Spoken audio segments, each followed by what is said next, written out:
কোথাও যুদ্ধ হবে আর সেখানে কিম জং উনের নাম আসবে না তা কি করে হয়? ইরান ইসরায়েল যুদ্ধে শুরুতে চুপচাপই ছিলেন, দেখে শুনে একটা কথা বলেছেন, সেটাই সাথে সাথে বিশ্ব গণমাধ্যমের শিরোনাম হয়ে গেছে।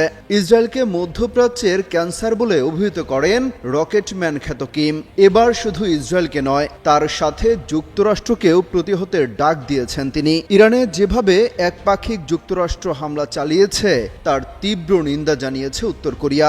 দেশটির পররাষ্ট্র মন্ত্রণালয়ের একজন মুখপাত্র বলেছেন, ইরানের উপর যুক্তরাষ্ট্রের হামলা জাতিসংঘের সনদের লঙ্ঘন।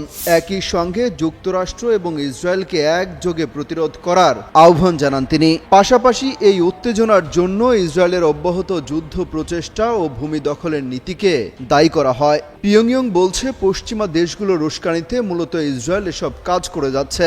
সোমবার আল জাজিরার এক প্রতিবেদনে এই তথ্য জানানো হয়। বলা হয়, আন্তর্জাতিক সম্প্রদায়কে যুক্তরাষ্ট্র এবং ইসরায়েলের এই উস্কানিমূলক এবং সংঘর্ষমুখী আচরণের বিরুদ্ধে একযোগে নিন্দা ও প্রত্যাখ্যানের আওয়াজ তুলতে হবে। ইরান ও উত্তর কোরিয়ার মধ্যে দীর্ঘদিন ধরে উষ্ণ সম্পর্ক রয়েছে, এমনকি তাদের মধ্যে সামরিক প্রযুক্তিগত উন্নয়নের লেনদেনও রয়েছে।